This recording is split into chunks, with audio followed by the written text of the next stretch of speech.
Hey everyone, hope the week has started off well. My name is Ifwa Akwa Harrison. Today in News Generation, senior high school students cry for the electricity crisis to be resolved as soon as possible. Every February 11th is World Day of the Sick. We will tell you what it's all about. And then we take you to Northern Volta. We will show you how children play a huge role in one of the busiest markets in Dambai. Please stay with us.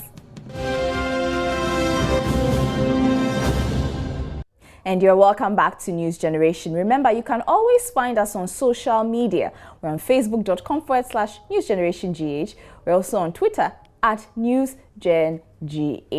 And on to our first story. President Mahama, we need lights now. That's the cry of some final year senior high school students in Accra. For many of them, the doomsday situation is a bitter ordeal. The students use torchlights to study almost every day.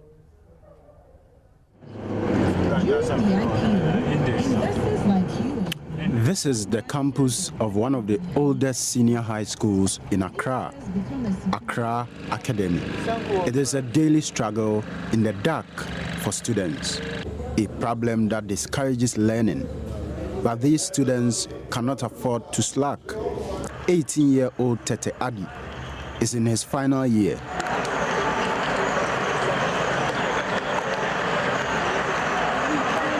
For him, it is a battle with his torch when there are no lights. Tete is hurt and upset. For me, I'm the type who can only study at dawn. But sometimes when I wake up at dawn, there is no light. I have to go back to bed, and that has really caused me great downfall. I think I'm not well prepared for the upcoming exams. Maybe starting from April, I would have to be learning only during the daytime when I have to revise my notes that I've been given. But due to the lighthouse, I can't get a chance to study all these notes before the WASI starts. But Tete is not alone. It's 20 minutes into prep time.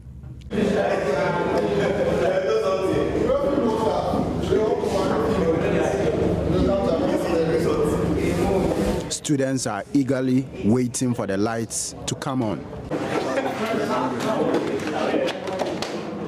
And as a final year student, the light has to be on every day, but since there is fluctuation of light, studies has been very poor for me.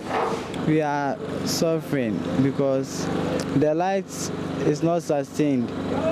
Like the light is not sustained, that is, we don't get light to study. During evening, that is our prep times, we don't get light to study, so we are suffering. We just manage on our torches. A1 is from 80 to 100, so now because of the low schedule, they should make it from 50 to 100. A1, then in order to help us. If I'm to meet President John Mahama right now, I'll talk to him so that he can fix it. If for even we the students only to learn, because we need it more than at least other people. This is one of the final year classes in this school, and there is no final year student here at the moment just because there is no light here. Almost all the boarding students in this school, from Form 1 to Form 3, have left their classrooms and have converged at the assembly hall here to study because this is the only place where they can get light to study. Those students here are unhappy. It's not all doom and gloom. They have 2 generators that provide them with some power to learn.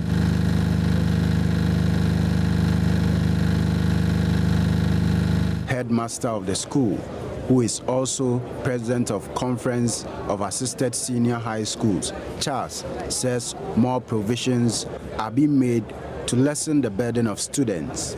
In about a week, the PTA is going to acquire an 80 kVA. So we need to brace ourselves for that extra expenditure. Accra Academy spends nearly 300 cedis on fuel a week. Charles President says other schools are spending far more. I'm aware that there is a school in Accra here who they use 600 cedis a day just to power their genset during the day. Okay, from about 8 to 4, when the genset will be running for office duties and other activities in the kitchen. Yeah, because most of the schools have their kneading machines, they have the grinding machines, so they spend about 600 to 700 cedis every day. Ghana's energy crisis has not only brought businesses to their knees, but studies. One can only imagine how students in less endowed schools cope.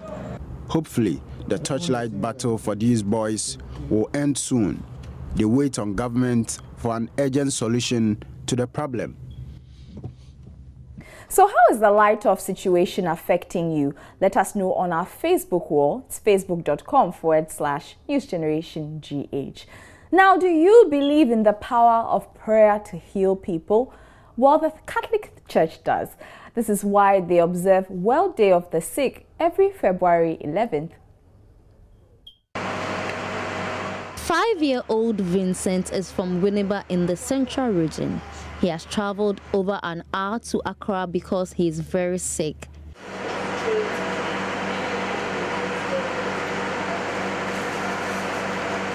He has been this way for 2 weeks.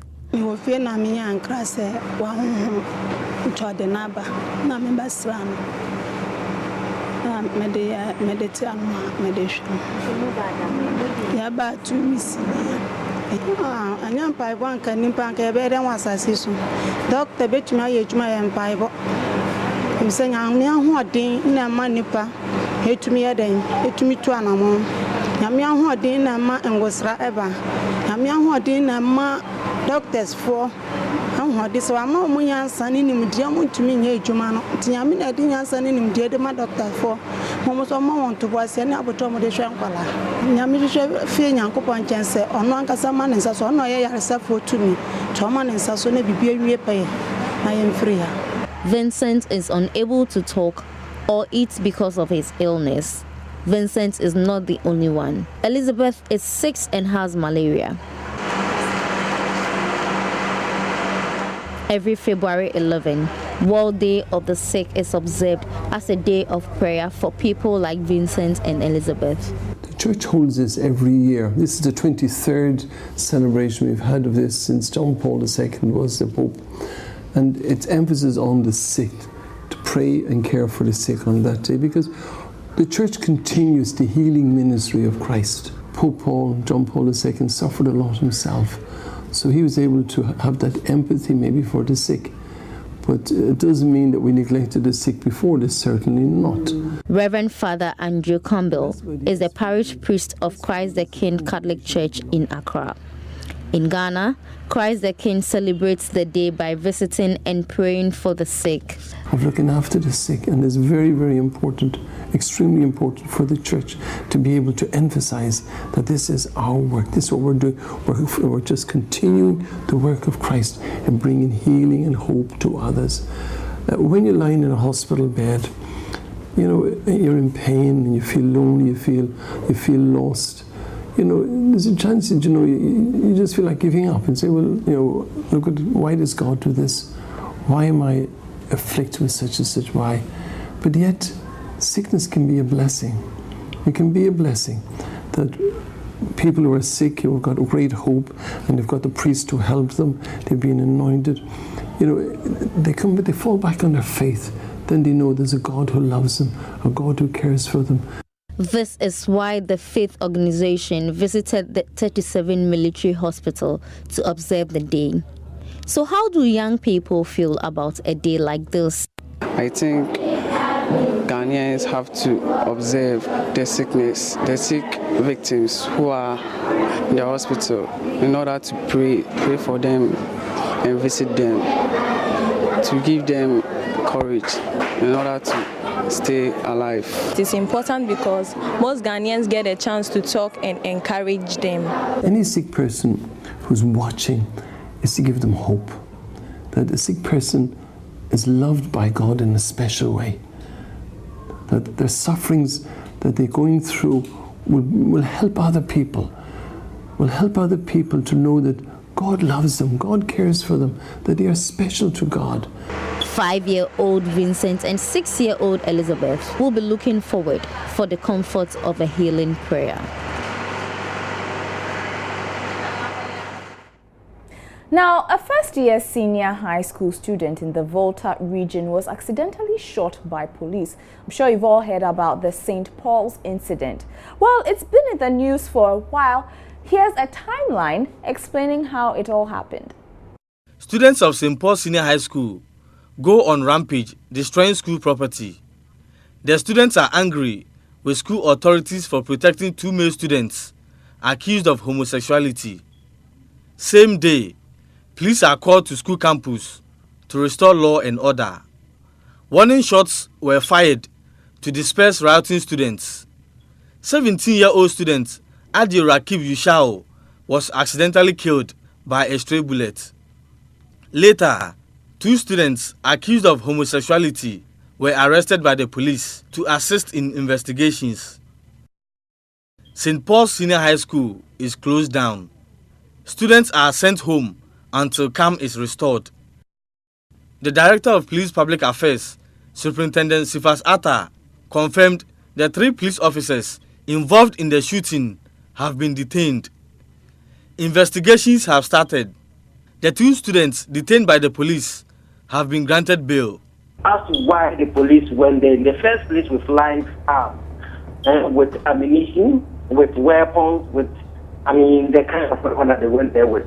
What actually occasioned the commotion? Who is saying that they did it as the first resort and not the last resort? Who is saying so? Who is saying that they didn't resort to other means of responding to the situation rather than the last one?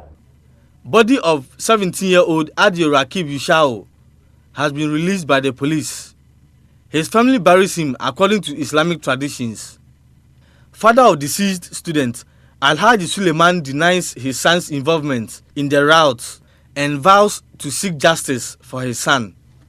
The school authority, they themselves do know that the boy wasn't involved in any crime in the school. It was there. We even have another guy. We have three of them in that very school. It was then they even discovered that my son was gone down in the darkness. Then they used a torchlight to carry the boy, put on the bicycle to a clinic nearby. The clinic discovered that they cannot be able to do unless there are hospitals at Afro. The same student was able to charter a taxi, send the boy to hospital. So if someone may say is among of no, nothing like that. That's a timeline of how events unfolded from Saturday, the 7th of February. Let's listen to what young people had to say about what happened in St. Paul's. I think that it is very bad, very, very bad, because nobody will support that. And they were supposed to go and calm them down, but not to go and fire at them because they are not rebel people. I think it's very bad because the police were being expected to calm them down and they were not supposed to fire at them to lead to the death of one of the students. Now, the Black Stars, to the surprise of many Ghanaians, made it to the finals of the just-ended African Cup of Nations. To say congratulations, the president has announced each member of the Black Stars team will receive $25,000 each. That's about 80,000 Ghana cedis. So, what's up with that? I think it is good because they did well in the Brazil 2014, and this tournament they improve in every match they played, and I think it's a good. I think they deserve it. They deserve it because the money could have been used to solve our power crisis, but the boys performed very well in the tournament, so I think they deserve it. Well, I think they deserve it. Each player deserves the $25,000 because when they went to the Brazil tournament, they couldn't perform better. But now that they went to the 2015 African tournament, they did well. So each player deserves the $25,000, which has been promised by the government. Oh, it's good, and they deserve it. They deserve it because due to the injuries that was suffered by the players, such as John Boy and Asamajan, in the course of the tournament. They deserve it because the tournament was the toughest of all the tournaments which was played in the former years. So I think the $25,000 which was given to them is enough. They deserved it, but the money could have been used for other problems, to solve other problems in the country, such as this doomsday we are having. They can use to build more roads, or even if the money should have been given, they should have lowered the price, maybe about $15,000. Maybe it should have been good, because some villagers too are there suffering, while this money could have also been used to help them. Your views on WhatsApp. Still to come, how children make up brisk business in one of the busiest markets in Northern Volta.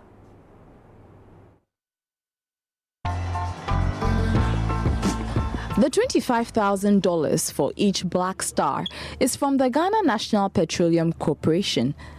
The GNPC was the headline sponsor for the Black Stars at the African Cup of Nations.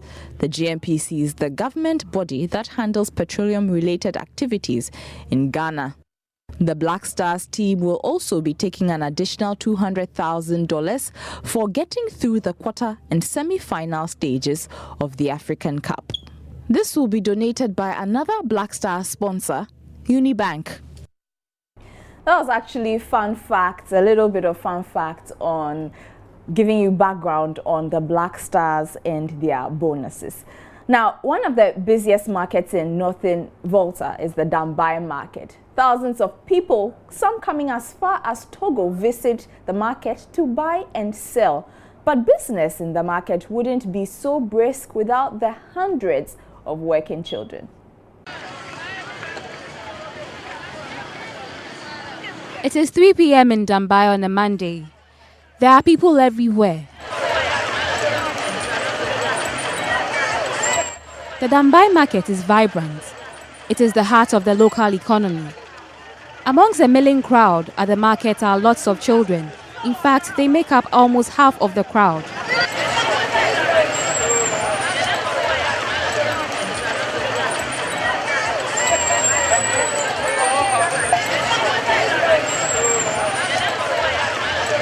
They are somewhat the veins of the market, carting tubers of yam across the market to loading points.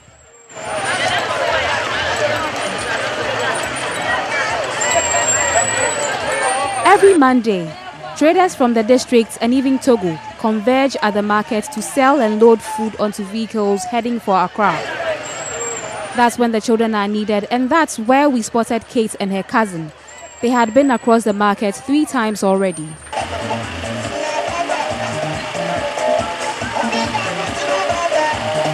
Maybe I make up 4, maybe I make up 5.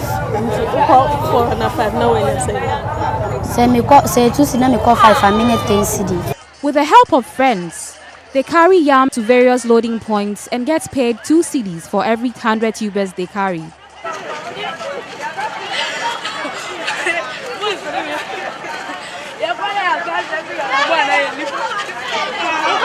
You go school bar 1:30 2 money abaha. Sorry. Oh mama. Suddenly, they are ordered to move on. That is the woman whose yam they were to cart. They carry on their business and we lose them in the crowd. The women here have 2 options for carting their produce. They either use the children or hire tricycles, which charge 3 cedis, so most choose the children. We find Kate a day later at school.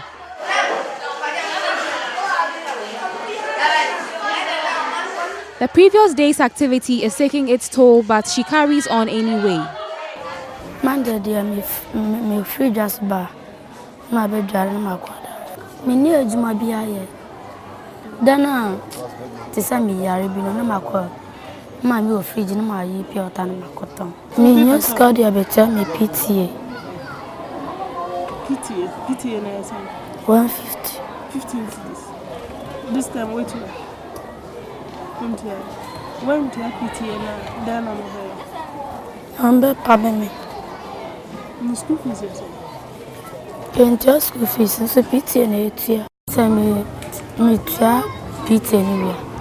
Now, me is coming from Tamadi. What day? Mama. Uniform. Metal uniform, Miss School. Uniform, yes. So first na me P4 no na mapam we no. Papa na problem, ni said they were ton. Even when that is out of the way, there will be something else to do. Yeah, been look at this and ton, be me so GP ota. Nti the ton na mo de ana say asitina na enya ni nti na mo ton.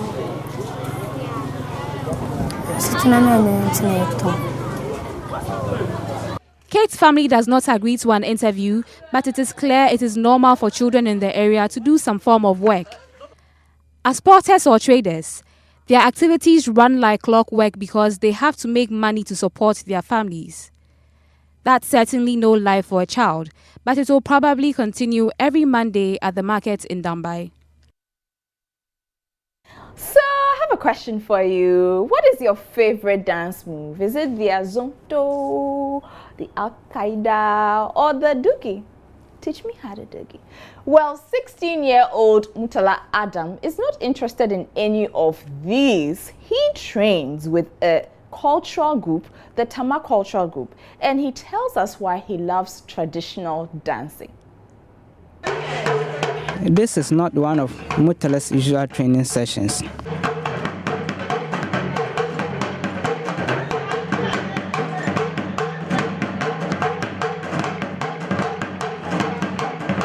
He is encouraged to display and explain what is involved in Bamaya dance.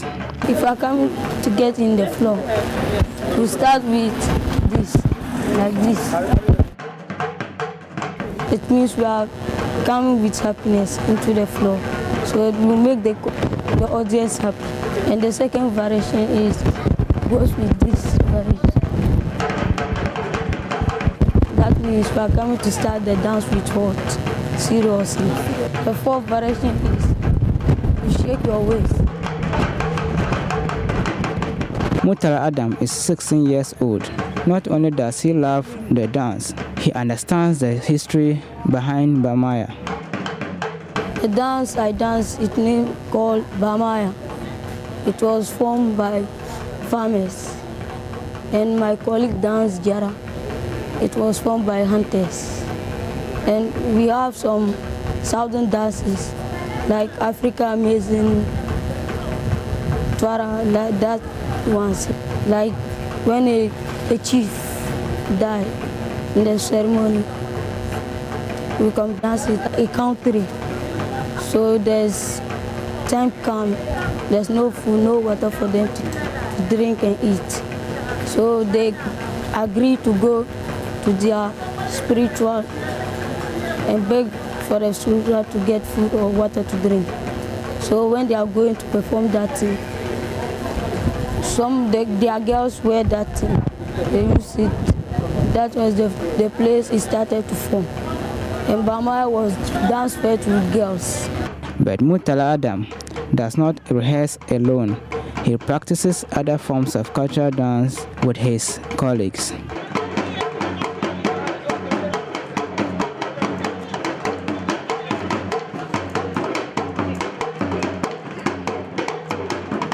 The trainers of Tahama Cultural Troupe have hopes for the future of cultural dance.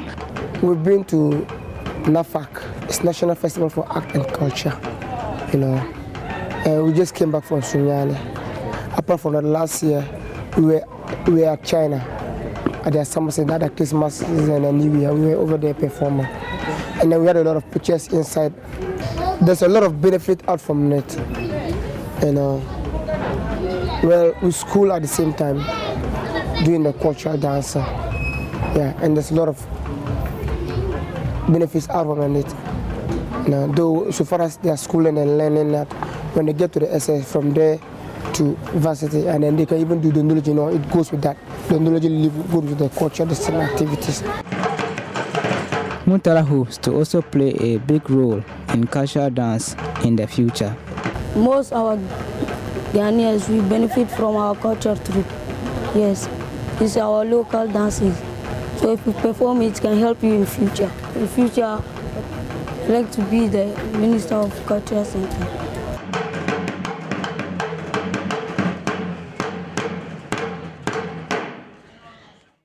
Guess I've learned a new dance. Anyway, before we go, let's take a look at some stories which made headlines.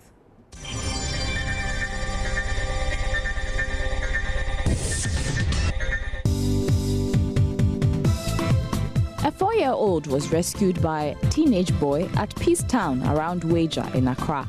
According to the My Joy Online report, the teenage boy, Kofi Danso, had no swimming experience but jumped into the river to rescue the 4-year-old when he noticed he had not come out of the water after going in. Both boys are doing well. Investigations into last week's fire and rioting at the Kumasi Central Prison have revealed it was a planned jailbreak. According to Interior Minister Mark Oyongo, vehicles were outside the prison to drive away escaped prisoners. Meanwhile, Kumasi Central Prison authorities have stopped visits to the facility until further notice. Nigerian authorities say they will investigate reports of rape, child trafficking, and other abuses in camps for people fleeing from the militant Islamist group Boko Haram. The country's National Emergency Management Agency, NEMA, has formed a panel to investigate the abuses. About 3.2 million Nigerians have fled their homes to escape the Boko Haram in the northeast. Ivorian President Alassane Ouattara has given over $3 million in bonuses to the Elephants. The 2015 African Cup of Nations winners beat Ghana 9-8 on penalties after a goalless draw following extra time in Equatorial Guinea to lift their second cup title since 1992.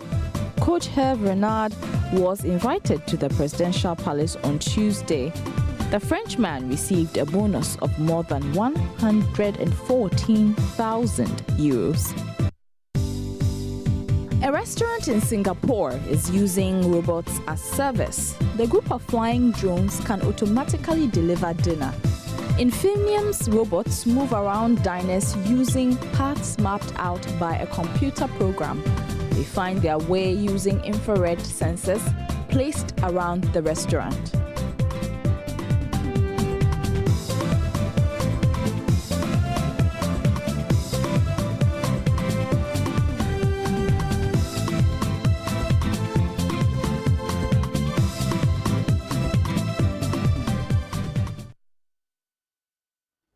And that's it for this edition of News Generation. Remember, you can always catch up with us online on facebook.com/newsgenerationgh. You can also find us on Twitter @NewsGenGH. Until next time, have a good rest of the day. Bye.